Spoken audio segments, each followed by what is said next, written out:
This is a GK Media podcast. Author Gareth Milner of the book Sorry We're Closed, a book filled with case studies about poor workplace management that can lead to severe financial consequences for businesses, but also a lot of human suffering. Thank you so much for joining me on Garry Talks today. It's great, Garry. This is an amazing opportunity for me since I wrote it in 2022. So thank you for your time. And it's not that we want to go down a dour road of misery and sadness, but it's really to bring enlightenment to people of the ripple effect that can rip through an organization and possibly lead to the closure of a business from just poor business management. Yeah, I mean, obviously, the companies out there, are generally massive. And, if they get a few claims of like 20, 30, 40 grand, it's not going to hit them. They're going to have their public liability insurance. Obviously, one of the key things to grab attention of this book was that, these injuries can cause, big business suffering. People off work for, long periods, constant meetings, legal appointments with solicitors to how do we manage this, loss of productivity. I've been in this industry, as I always say recently, 18 years. Health and safety professionals in England, Scotland, Wales, and Ireland, many don't take it seriously, probably because they don't have any emotional, effects themselves because they haven't had a serious injury. So unfortunately, in this line we're in of manual handling and safer practices in the working environments, you only handle loads safely when you have a chronic spinal injury generally or some form of musculoskeletal disorder. So, changing people's habits and changing mindsets in this subject, is what I wrote this book about because, I've contacted many health and safety managers on the phone. You tell them you're, a team of occupational osteopaths, physiotherapists. Immediately, they should raise their ears and go, okay, these are experts here. I need to listen to this guy. But, you get a lot of them on the phone of like, we do it in-house. It's in-house. We've got an online program. Bye-bye. Boom. Phone down. And I'm tough-skinned, but we've got a great product of value for our consultancy courses and products. But this book was really, really about raising awareness to safety professionals to take it seriously. Just lastly from me on this, tip 2 really drives that home.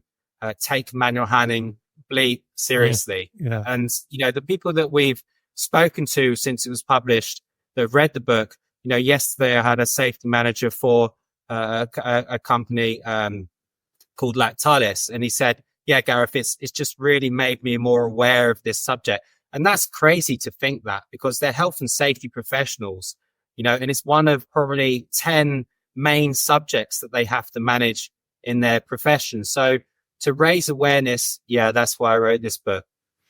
Yeah, I think often it's been treated as tick the box type scenario, like a checklist that just has to be ticked off. And I think, unfortunately, down through the years, and even my own experience when I worked in retail is, manual handling was delivered. It was a must do, it was mandatory, but it wasn't really delivered in an interesting or fun way. It was laborious. It was like, let's just get through this, and everyone would slumped in their chair and their arms folded and the blinds were down, and you're watching a video from the early 1980s. And I think businesses then, they know they have to do it, but often they're focusing more on growth, volume, turnover, sales, everything like that.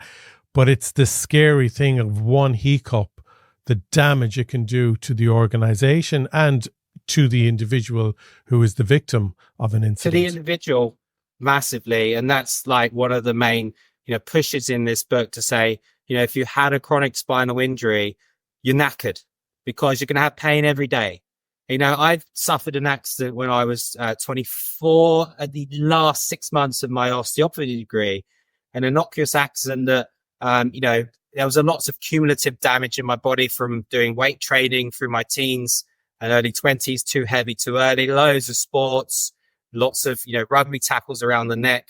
But, that accident in 24, ruined my neck, And then 6 months after, I had a bulge in my neck, disc injury, MRI scans. I had 5 MRI scans, surgery offered at 27 years old, which I declined. You know, I'm lucky in some respects because as being a qualified osteopath, I know exactly what to do to keep the pain down. So if it's drinking loads of water, if it's doing specific stretches or Pilates exercises or weight training exercises, if it's avoiding certain practices and movements, blah, blah, blah. So I'm lucky in that sense. I'm lucky to have a debilitating injury from a very young age, but it's those people that don't have that knowledge. I pity them because they're going to come home every night after work. They're going to hit 4 or 5 shots of whiskey very, very quickly. And yeah, tastes nice, especially if it's, honeyed whiskey from Jack Daniels. But, that drives them into alcoholism. And at the end of the day, we all know what the effects of, chronic addiction, whether through narcotic painkillers like tramadol, it's a vicious circle. So, chronic injuries like this, they're real. They happen. They ruin lives. They stop you doing your favorite hobbies. They stop you from doing things that give you enjoyment in life. This book is about getting health and safety managers, dragging those ones kicking and screaming that need dragging to improve what they're doing so that people go home either with less pain because they do really physical jobs, lifting and lugging heavy shit every day. But, basically get people to go home, pain-free. Just one thing before I let you ask your next point and question is that, people have these chronic injuries and, it's life ruining. And it's about those safety managers taking it more seriously. I mean, I think if people are listening now, they'll get what I'm about to say next. And it's understandable because you did suffer a neck injury back in 2006, is that there's a certain amount of anger and frustration coming through in the book in the sense of clearly you've spent years banging your head off the wall with organizations who just not don't all get it. Some listen and some action. Yeah. But many struggle to see the importance of it. Because at the end of the day, Gary, people aren't going to die from a back injury. We were at a food company once where, pallets fell off on a guy and he died. It was a shocking of a day when my team member was there and they called me up and they said, we cancelled the course because of that. But you can, the crazy thing is, even in the book I've mentioned, and you would have seen it, you can actually die from a back injury. It's crazy. If you have a prolapse disc in your 5th lumbar or 4th lumbar in your lower back, the base, if it's so bad that it pushes on the nerves that affect kidney function, you can get kidney dysfunction back up into the system and it can cause toxicity that your brain stops and you die. So that's beyond rare. But every time someone comes into a hospital screaming of pain in their back and they tell them it was, especially if it was a lifting accident, those neurologists will immediately look at the function of the nerves to the kidney. They're immediately like, right, what's happening? Is he or she getting pressure on the kidney nerves?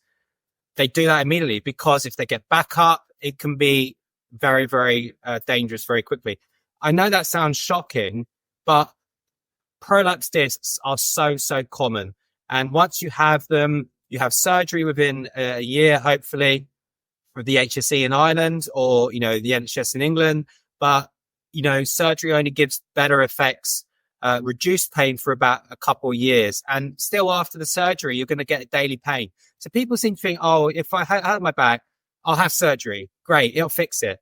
No, it doesn't. Maybe in 200 years it will fix it when humans have advanced and the next alien ship has crashed and left their surgical procedures on that ship so that humans can copy that technology.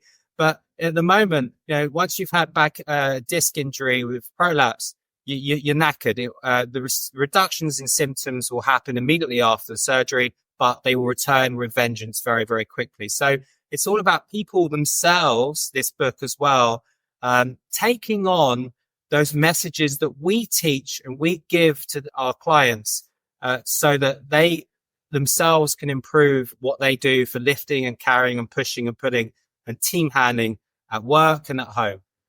Yeah. I mean, I know a lot of people myself who have had back injuries and are getting these nerve blocker injections, like epidurals every 6 months. And that's... A lot of them don't do anything, Gary. I've had it with my neck. I had put out and had it put right down to the nerve. It actually made it far worse. It was crazy. Wow. That injection of the anesthetic and the corticosteroids. So yeah, medical interventions can get good responses in some, in the majority won't really improve much. But yeah, again, on a personal level, that's what this book was trying to, affect changes in people's habits. One thing that I think is very powerful in the book is the number of case studies you go through from various businesses and industries and so on. And there's one that particularly stood out for me, and it's one of the earlier case studies. And it was really bringing home this thing of the ripple effect that it can have. So there was an individual working in a business for years doing the same thing over and over again. And because of the monotonous of what he was doing, he developed lower back pain, and it ended up being chronic back pain. And as a result, he wasn't able to help his wife, who was suffering with dementia and Parkinson's. And suddenly you had two people with, disabilities living together at home. And just what a sad existence all of a sudden for both of them. One couldn't help the other. Yeah, I mean, as we know in the corporate world, which is a real shame, I'm a small business owner. We're both owners of SMEs ourselves. And we always have that, figures, what's revenues happening. You have to have that because if you don't exist to provide your services, your products. But the problem is directors in these big companies, and we work at companies like, 500 staff, 1,000, some of the biggest companies in UK we've worked with, Bakkavor, must have like 10,000 plus staff because they have 20 factories across the UK. But if you look at the top of the top, these CEOs, all they care about is those figures. They don't have, a lot of the time, as we know, if you're going to be a Donald Trump, if you're going to be the head of Amazon, if you're going to be a Tesla CEO like Elon Musk, you've got to have, if you're going to win like that in life, in their eyes win, you've got to have an element of psychopathy. You've got to be a psychopath. We don't mean that in the sense that they're going to murder someone, but they have this lack of empathy, and they have this, it's figures, and when health and safety professionals, I do pity them a lot of the time, especially since COVID times, as we know, they're going in these meetings and they're saying we've got accidents. They're saying people are going home with back pain. They say we've got a claim on my desk for 20, 30,000. We'll easily pay it out. And they're hitting their head against the brick wall all the time. And so this book is about giving them the knowledge, the skill base, the persuasion skills, to how to get into the heads of these directors and try and knock on that tiny bit of empathy they have that's trying to get out of those CEOs' brains, to actually make them aware of what are the personal effects, not just for the guy or the lady with the injury that works for our company that our jobs have caused. What is the knock-on effects to their family, to their children, to their life, for the rest of their life? Is it going to cause separations of relationships and split up of families because of the chronic pain? Now the main breadwinner, whether it's the man or the woman, can't earn, and they have to lose their house and move to it's the massive effects. And, this book is, supporting, safety managers and supporting these business managers, because we've targeted this book towards business directors as well. Those 7 case studies, it's about the human effect. And that's why, having a rigorous prevention plan and reaction plan to musculoskeletal injuries in any business, especially businesses that have loads of repetitive, heavy manual jobs. It's about getting into those directors' heads to support their hardworking, caring health and safety professionals.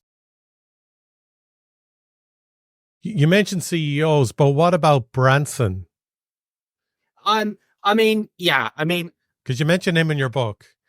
Yeah, he's in it a lot. There's 3 tips. Do a Branson again. I think OMG, not another time. I can't remember what it's called. It's been 2 years since I wrote it. But yeah, I mean, personally, I really like Richard Branson. I was brought up in the 80s and 90s. We saw the Virgin brand through the 80s, and I remember going in the Virgin shop. So personally, I have that sort of affinity. But of course, yeah, behind the scenes, Richard Branson, he's ruthless. And reading his books, you know, you would speak to some of his business associates that aren't working with him these days, and they would say, the ones that fell out, that, you know, he's a classic CEO, he's a classic billionaire. But at the end of the day, what I really like about Richard Branson is that, you know, he's so open. It appears, especially in his books that he's written, that, you know, that Virgin Blue in Australia, you know, their CEOs, I think this is awesome. And this is one of the things that I'm trying to push the health and safety managers. Get out of your desk, go out of your office, walk down to the factory, do their jobs. Yeah. Okay. If you're at a depot, go and push some commercial bins all day that weigh a ton. Drag some wheelie bins and carry a food caddy all day, every day, down verges, up steps, down steps. Do it day in, day out, 5 days a week. See how your body feels at the end of the week, because you'll be going to the local off license, buying a couple of bottles of 40% spirits, or you'll be going to your painkiller cabinet or going to the doctor on the next Monday. Because these jobs, Garry, I've seen since 2010, when I set up my business, Osteopathic Solutions, they're horrendous in the physicality that people have to do day in, day out. I liken it to a rugby match every day. And I'm not talking just a rugby match in the park, test level rugby, like Ireland the other day against South Africa. You know, they're doing a test level rugby match every day. You know, these directors have got to get out there, do a Branson, and like the Virgin Blue directors who got out of their suits, put on their high vises, their safety shoes, and went onto the aviation floor and baggage handled all day, lifting and chucking bags all day. And that's one of the phrases in the Virgin Blue directors. They chucked bags. So I think to have that, you know, real comprehension, that understanding, directors need to do that. They need to get out of their meetings and go and do the jobs that people do, not only to see operationally, how can we improve our business, and listen to the people at the front, basically, you know, what do we need to do to improve our business, but actually listen to what is bloody hard about this job physically. You know, what injuries have you got, John? I've been on the warehouse for years. My back kills me every day. What have we done to help you? We had manual handling training. It was in a classroom 2 days ago, and they had a PowerPoint with 2 slides. And they showed me a little video with a little kid in a factory setting, lifting a box. What have they done with certain tasks you've got here on the warehouse floor? That racking looks really difficult. You have to bend and stoop to get the loads out. We've been banging on them for ages to help us have more electric pallet movers here, so that we can bring the pallet out and then I can lift and pick the loads in a position that's better for my back. So yeah, chuck bags, directors, they need to do that. Yeah. And like, even you mentioned one case study where someone was hauling 1,200 kilos on a pallet. And as you say, like, what human should be expected to pull 1,200 kilos on a pallet? Do you remember when you're growing up? I think when the cars in the 80s and 90s, they weighed a ton, didn't they? Yeah. When you thought a ton, you thought of a car. So the worst I saw once was a medical distribution company in Surrey, near I used to live. And they were pushing and pulling 1,600 kilograms. The pallet was as high as you got. And I was thinking to myself, how is that even humanly possible? And I mean, the sort of general load we see on pallet trucks could be around 600, 500K. That's heavy. And so if you're handling anything like a ton, you have to use every bit of strength that your body's got. And very quickly, you'll have muscles going into spasm, tearing, ligaments tearing, discs starting to rupture. Directors aren't aware of the physicalities. Health and safety managers are the ones that care, but many aren't, again, because they've never chucked bags. Yeah. And, I was going through the various, it's amazing that the amount of injuries that can happen, like there's multiple ones with the back, there's the shoulders, the neck, the wrist, the hip, the ankle, there's hernias, there's so much. But unfortunately, there's fake injuries that are claimed also. The malingerer. And as you would have seen in the book, beware the malingerer. They're out there. Yeah. And we provide assessments. What you find in England, Scotland, Wales, and Ireland, without doubt, you get these occupational health companies, Garry, and basically they pull the wool over health and safety managers' eyes in that they say, we've got nurses that will come in, assess your people who are saying they've got an injury, some legitimate, then some the malingerers or the fakers. But, nurses, with all due respect, they can test blood pressure. They can look at your tongue for signs of disease. They can take your pulses. They can measure your weight, blah, blah, blah. They can administer medications. That's what they're trained for. And I respect that. They have their place without doubt. But assessing someone's musculoskeletal system, they are not qualified for that. And so we, with our physiotherapists and osteopaths, being in the world of the professional setting of physical therapy, being physical therapists as a bracketeur, we can come on site, assess people's injuries, write medico-legal reports. We had one recently for a removal company in London, and they had this guy, which they were a bit silly. They employed him with a chronic shoulder injury. Alarm bells. They shouldn't have employed it. They should have had some sort of pre-employment screening that saw this, and that legally through their HR team, they didn't offer him a job. But anyway, they did. And he used that chronic injury he had at this previous company that he got from to get months and weeks off of work. We came in, our occupational osteopath, Giovanni Bruno, went on site, assessed him with the classic orthopedic osteopathic assessment and medical case history. And in the medical legal report, we said he's fit for work.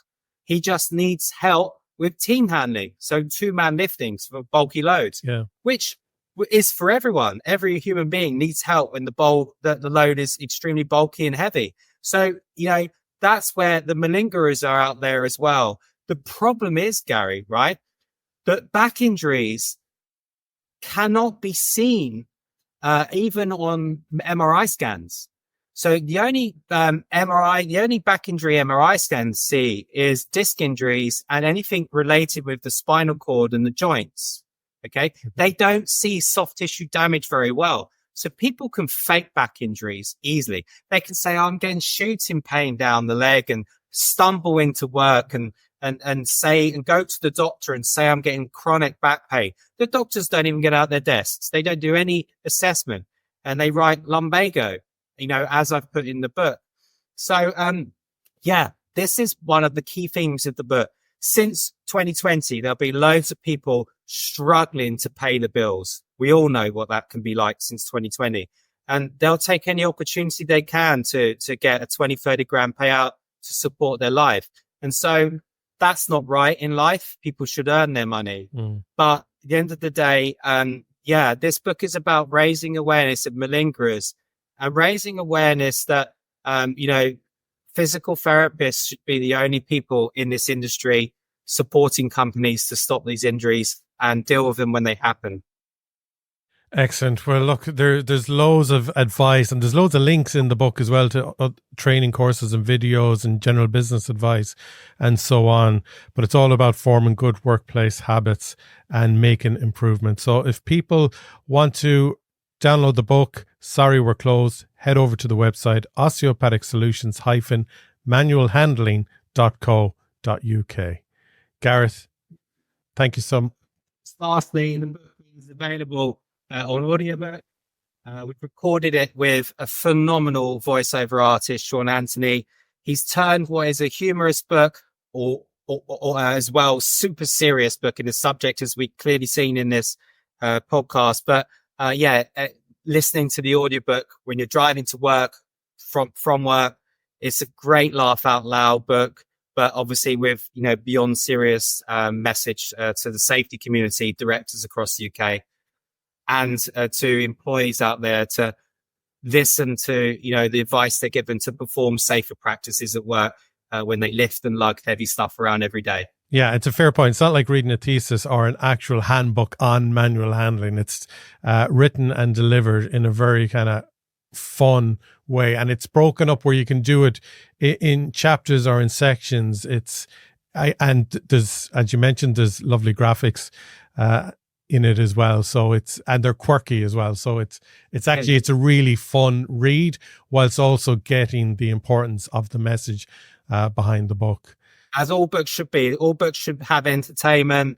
All books should have a core message that entertainment supports you through the read. So yeah, we're proud of this book that we published, and it's there for people to purchase and learn from, and action, and put together a place where people across Britain and Ireland can go home pain-free. Absolutely. Gareth, thank you so much for joining me on Garry Talks. Thank you, Garry. Brilliant. Thank you very much.